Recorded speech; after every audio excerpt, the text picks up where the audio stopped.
할렐루야. 우리 좌우 앞뒤에 계시는 분들과 함께 평화 인사를 나누도록 하겠습니다. 주님의 평화가 함께 하시기를. 우리 주님 주시는 평안이 여러분들의 한 주간의 삶 가운데서도 충만하게 넘치시기를 바랍니다. 요한복음 1장부터 22장까지를 표적의 책이라고 부르기도 합니다. 왜냐하면 1장부터 12장까지 이 표적이라고 하는 것에 대한 이야기가 가득하게 나오기 때문이죠. 요한복음에서는 표적이라고 하는 이 단어가 17번이나 나옵니다. 그러나 기적이라고 하는 단어는 단 한 번도 사용하지 않습니다. 표적은 기적과는 다른 것입니다. 미라클, 기적은 놀라운 일, 초자연적인 일, 일어날 수 없는 일이 일어났을 때 우리는 그것을 기적이라고 합니다. 성경에서는 하나님의 능력으로 일어난 놀라운 그 사건을 기적이라고 부르죠. 그러나 표적은 기적에서 조금 더 나아가서 기적 이상의 이 신학적인 의미를 담고 있습니다. 표적은 무언가를 보여주는 것, 그 기적을 통해서 일어난 사건을 통해서 무엇인가 보여주고자 하는 의미가 담겨 있을 때에 우리는 그것을 표적이라고 합니다. 그래서 표적은 영어로 사인이라고 번역을 해요. 요한복음의 전반부는 이 표적들로 가득하게 담겨져 있습니다. 무엇인가 보여주고자 하는 것, 무엇인가 나타내고자 하는 것들이 있다라는 거예요. 그렇다면 요한복음이 그 표적들을 통해서 여러 표적들을 통해서 무엇을 보여주고 싶어 하느냐? 바로 복음을 보여주고 싶어 하는 거예요. 요한복음 20장 30절 말씀 제일 끝에 가면은 복음서의 가장 끝에 보면 요한이 요한복음서라고 하는 이 책을 기록한 목적에 대해서 기록하고 있습니다. 뭐라고 쓰여 있느냐면 예수께서 제자들 앞에서 이 책에 기록되지 아니한 다른 표적들도 많이 행하셨다. 그러나 오직 이것들만 골라서 기록해 놓은 이유는 너희로 예수께서 하나님의 아들 그리스도이심을 믿게 하려 함이요 또 너희가 믿고 그 이름을 힘입어 생명을 얻게 하려 함 때문이다. 이렇게 말씀하고 있어요. 즉 요한복음에 기록된 표적들이 말하고자 우리에게 의미하고자 하는 것이 가리키는 방향은 바로 예수가 하나님이시다. 예수를 믿으라. 그리하면 구원을 얻으리라. 이것을 전해주고 싶어 했던 거예요. 그래서 요한복음 3장 16절 여러분들 다 아시는 말씀이죠. 이 말씀이 이렇게 말씀하고 있습니다. 하나님이 세상을 이처럼 사랑하사 독생자를 주셨으니 누구든지 예수 믿으면 멸망하지 않고 영생을 얻으리라. 요한은 예수님의 이 기적의 이야기들을 통해서 우리에게 복음을 믿으라라고 전해주고 싶어하고 있어요. 먼저 1장 50절에서 51절 말씀을 보면요, 예수님께서 제자들을 부르시고 너희가 앞으로 놀라운 일들을 보게 될 것인데 하늘이 열리고 하나님의 천사들이 인자 위에 오르락내리락 하는 것을 보게 될 것이다 라고 말씀하셨어요. 앞으로 제자들이 예수님과 함께 생활을 하면서 보게 될 놀라운 일은 하늘이 열리고 하나님의 천사들이 예수님의 위로 오르락내리락 하는 것을 보게 될 겁니다. 이 말씀은 예수님이 하나님과 소통하고 하나님의 놀라운 능력이 예수님 위에 임하고 그리스도의 영광이 나타나는 것을 너희가 보게 될 것이다 라는 그런 말씀이었거든요. 예수님이 제자들을 부르시고는 이 말씀을 하셨다는 거예요. 너희들이 그런 것을 보게 될 것이다. 이제 제자들이 그 놀라운 광경을 경험하기 시작하게 됩니다. 그 첫 번째 표적이 오늘 본문의 말씀, 이 가나의 혼인잔치에서 나타나요. 우리가 너무나도 잘 아는 물이 변하여 포도주가 된 기적의 말씀을 통해서 나타나는 겁니다. 특별히 물이 변하여 포도주가 된 이 기적은 요한복음에만 나오는 이 기적이기 때문에 굉장히 특별합니다. 여러분들 기억하셔야 될 것이 이 책의 저자가 요한이라는 점이에요. 요한계시록을 기록한 그 요한이요. 그래서 요한복음에서도 계시록은 아니지만 여러 가지 상징과 의미를 굉장히 풍부하게 잘 사용하고 있다라는 것을 우리가 잊어버리면 안 됩니다. 예수님께서 사흘째 되던 날 갈릴리 가나에서 열리는 혼인잔치에 가셨다라고 말씀이 시작하고 있어요. 사흘. 사흘이라는 시간이 상징하는 의미는 우리에게는 항상 특별하죠. 예수 그리스도께서 사흘 만에 부활하셨음을 우리는 잘 알고 있습니다. 앞서 제자들을 부르시고 갑자기 사흘째 되던 날이라고 말씀이 시작하고 있는 이 요한의 이야기에서도 그런 의미가 있는 거예요. 바로 사흘 만에 부활하신 예수님을 제자들은, 요한은 기억하고 있는 거예요. 사흘이 되는 날 모든 것이 변하는 일이 발생을 했습니다. 생겨났어요. 이 기적이 단순한 기적이 아니라는 겁니다. 이 기적은 우리에게 무언가 보여주시는 표적이다라는 의미예요. 예수님과 제자들도 그 혼인잔치에 초대를 받았습니다. 전설에 따르면은 이 혼인잔치는 예수님의 사촌의 결혼식이었던 것 같아요. 누구의 결혼식이었건 그게 중요하지는 않습니다. 우리는 이 잔치가 어떤 잔치인지에 집중하게 됩니다. 혼인잔치였어요. 결혼식. 혼인잔치도 성경에서는 특별한 의미를 가지고 있죠. 하나님의 백성들이 천국 잔치에 초대를 받는 그런 이미지로 이 혼인잔치가 자주 사용이 됩니다. 또한 신랑은 예수 그리스도요, 우리는 신부로서 예수 그리스도와 하나 되는 연합의 상징이 이 혼인잔치고, 구원의 잔치를 의미할 때에 이 혼인잔치가 사용이 돼요. 어린 양의 혼인잔치에 우리는 초대를 받습니다. 혼인잔치란 당시 사람들에게 있어서 가장 기쁘고 가장 즐거운 잔치를 상상하게 만드는 하나의 모델이었어요. 그런데 그 기쁨의 잔치에 포도주가 떨어졌다라는 상황이 묘사되고 있습니다. 여러분, 잔치에 술이 빠질 수 있겠습니까?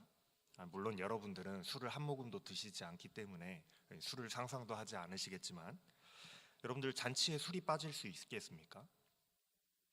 물론 술은 과하게 쓰면 문제가 되고 사람을 방탕하게 만드는 것이 되기도 하지만은, 고대로부터 이 술이라고 하는 것, 특별히 포도주는 풍요와 기쁨을 상징하는 것이었어요. 성경에서도 마찬가지입니다.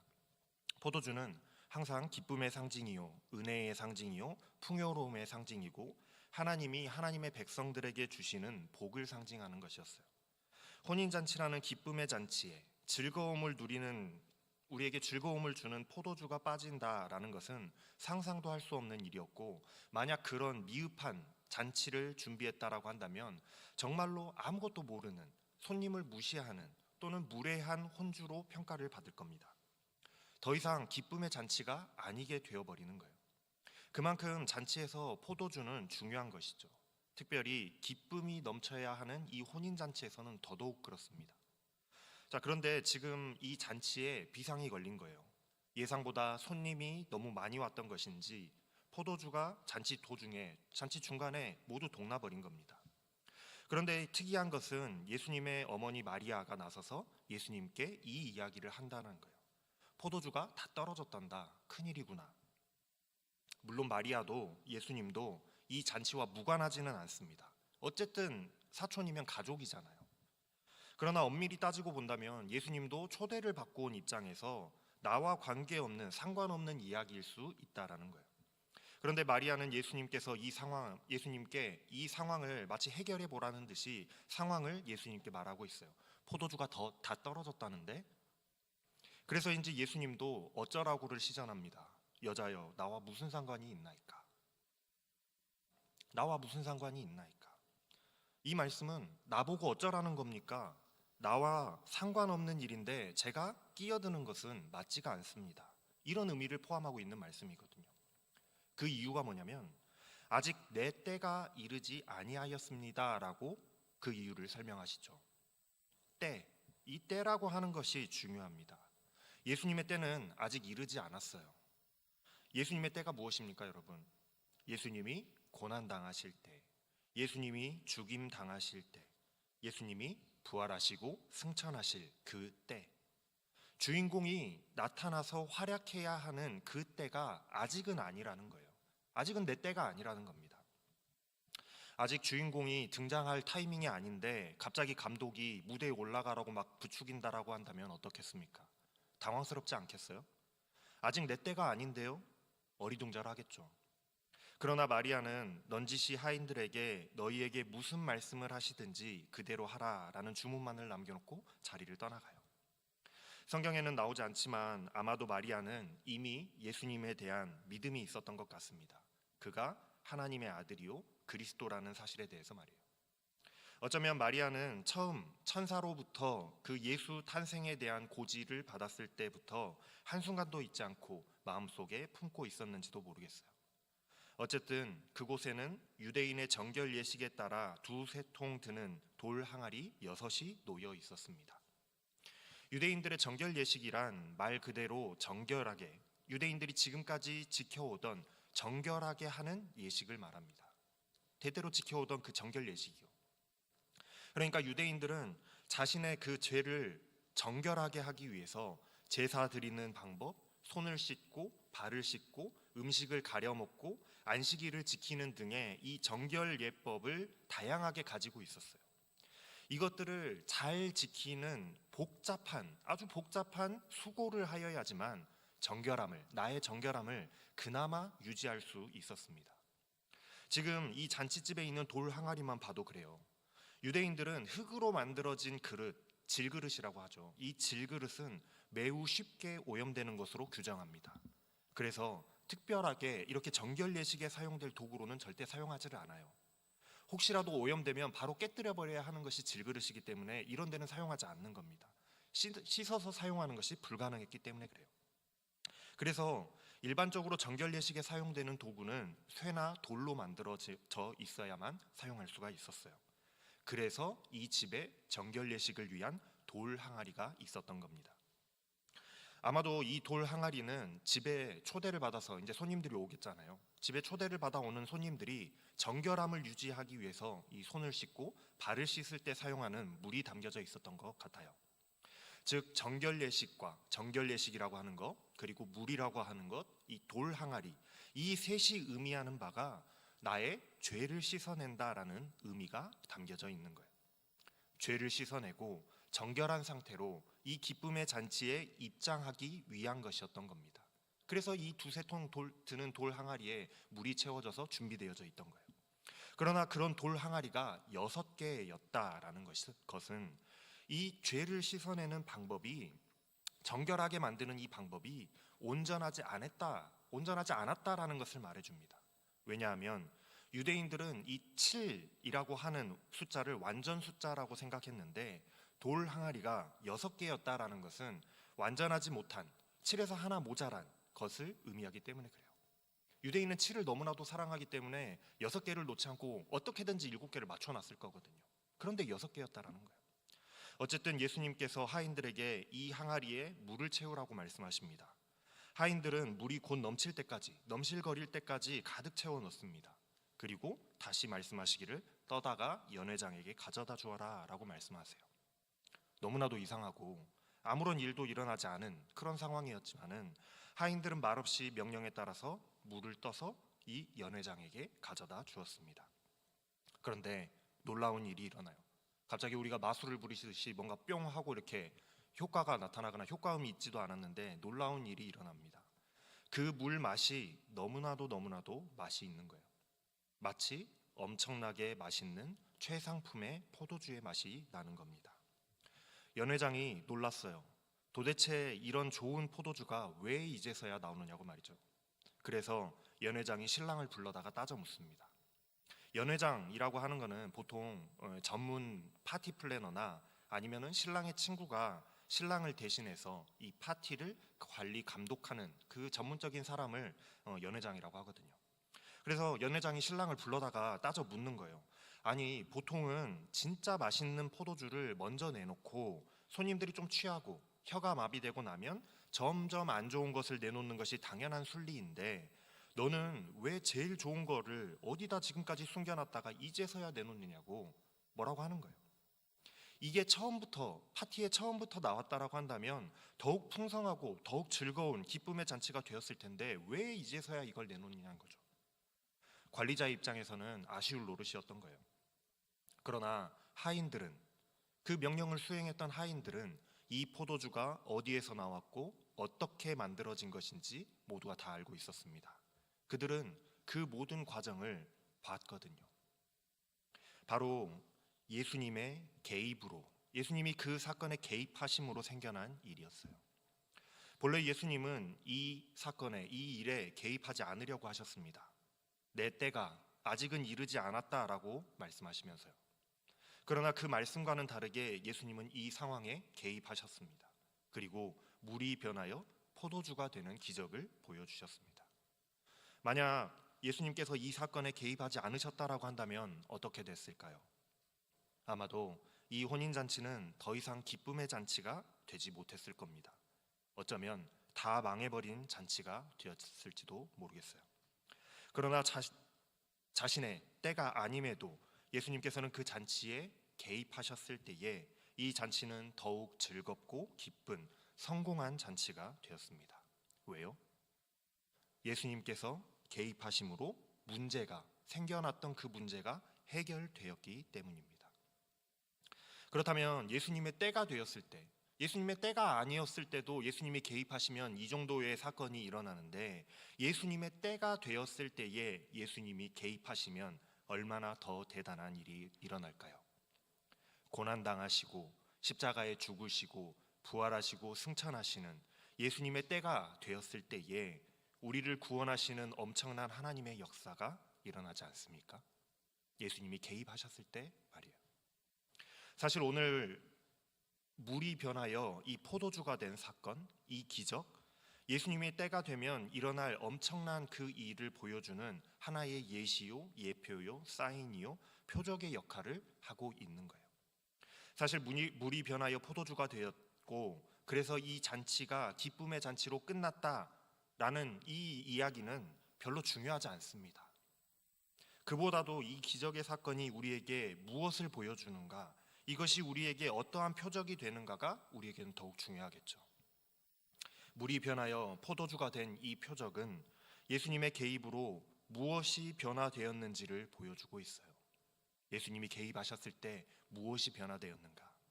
예수님의 개입 이전에는 물은 물이었습니다. 비록 그것이 정결 예식에 사용하기 위하여서 떠다 놓은 물이었지만은 물은 물이었다라는 거예요. 그 물은 아무런 능력이 없었습니다. 물로 정결 예식이기 때문에 물로 씻는, 나를 깨끗하게 하는, 깨끗하여졌다라는 위로감을 주는 일종의 플라시보 효과만 있었을 뿐이었어요. 다 망한 잔치를 다시 살릴 수도 없었고 이미 사그러져 버린 기쁨을 다시 줄 수도 없었습니다. 물은 물이었다라는 거예요. 그러나 예수님이 개입하시자 물이 포도주가 되었습니다.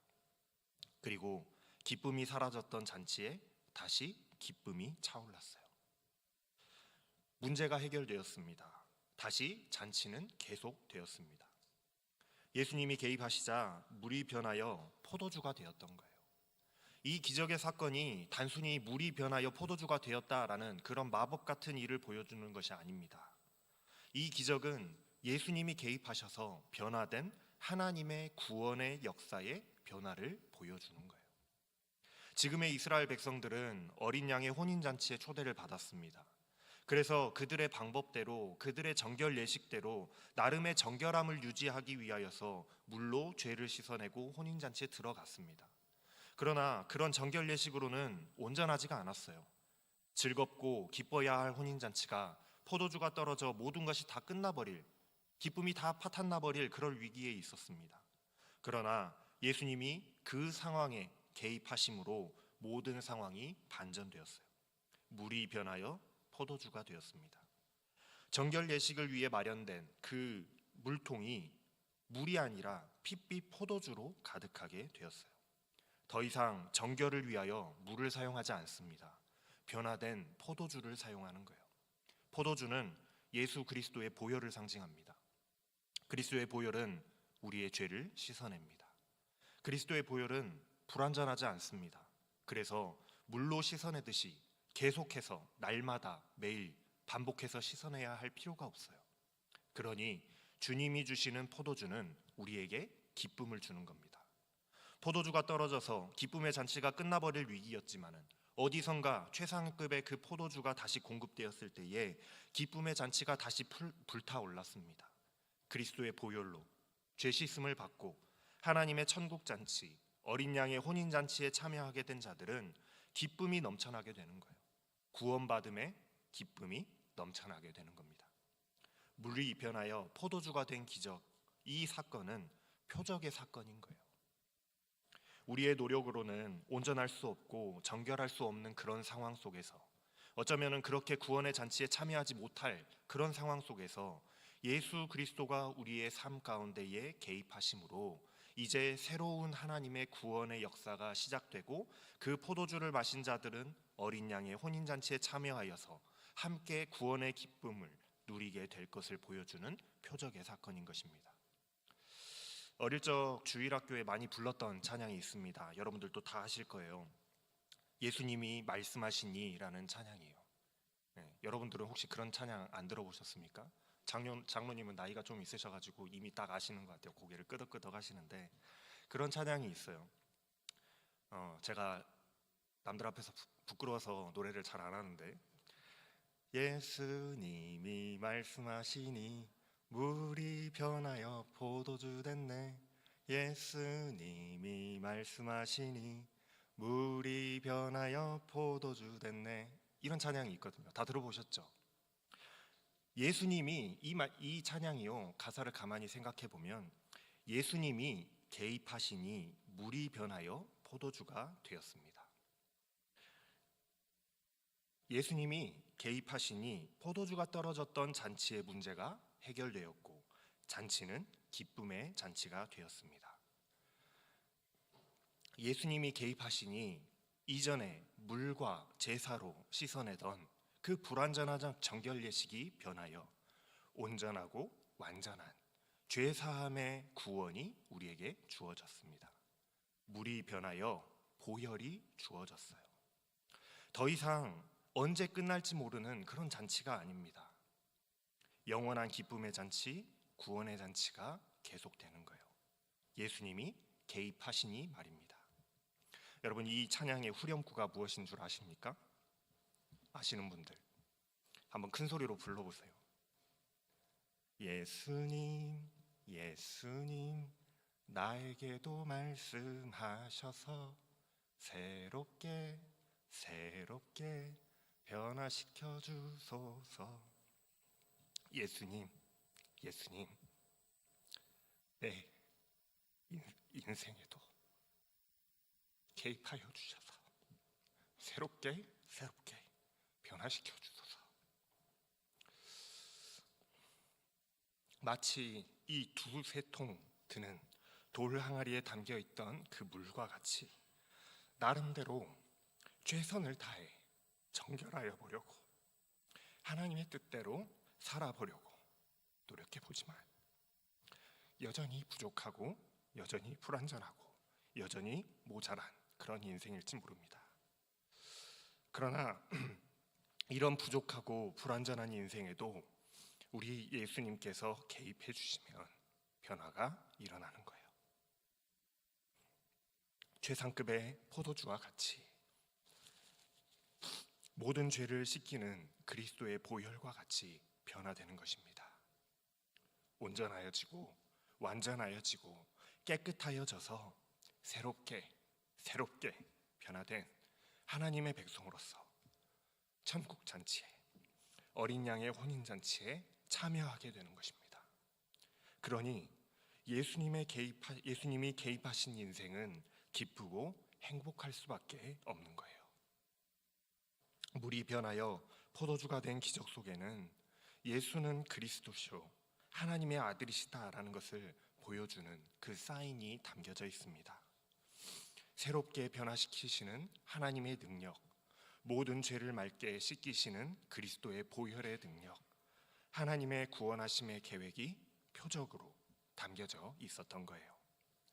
그 자리에서 예수님의 개입하심의 과정을 지켜보았던 모든 사람들, 제자들과 하인들, 어떻게 됐을까요? 오늘 본문 말씀 11절에 보면은 이렇게 말씀하고 있습니다. 예수님께서 이 첫 표적을 갈릴리 가나에서 행하셔서 당신의 영광을 드러내셨다. 이 기적을 통해서 제자들은 본 겁니다. 하늘이 열리고 하늘로부터 하나님의 천사들이 오르락 내리락하는 하나님의 능력이 예수와 함께 하심을 봤던 거예요. 그랬더니 어떻게 되었느냐? 그것을 보았더니 제자들이 그를 믿으니라. 예수님을 믿게 되었다라는 겁니다. 사랑하는 여러분, 우리도 우리의 삶에 찾아와 개입해 주시는 주님을 만나보실 수 있게 되기를 소망합니다. 그리고 내 인생에 개입하시는 그분을 나의 그리스도로 믿게 되시기를 소망합니다. 그냥 물과 같았던 우리의 인생에도 예수님이 개입하시면 변화될 줄로 믿습니다. 흠 많고 또 부족하고 연약한 자의 모습이지만 새롭게 변화되어서 하나님의 나라 천국 잔치에 참여하기에 부족함이 없는 흠없고 온전한 모습으로 거듭나는 저와 여러분들의 삶이 되시기를 주님의 이름으로 축원합니다. 기도하겠습니다. 하나님, 더 이상 이어질 수 없을 것 같았던 그 혼인잔치에 개입하심으로 기쁨의 잔치가 계속되었던 것처럼 우리의 삶 가운데도 찾아오셔서 개입하여 주시옵소서. 물이 변하여 포도주가 되었던 것처럼 정결 예식이 변하여 보혈의 구원이 되었던 것처럼 우리의 삶이 하나님 앞에 온전하여져서 새롭고 온전한 모습으로 전국 잔치에 참여할 수 있도록 우리의 인생 가운데 개입하여 주시고 변화시켜 주시옵소서. 감사를 드리며 우리 주 예수 그리스도의 이름으로 기도합니다. 아멘. 일어나셔서 결단의 찬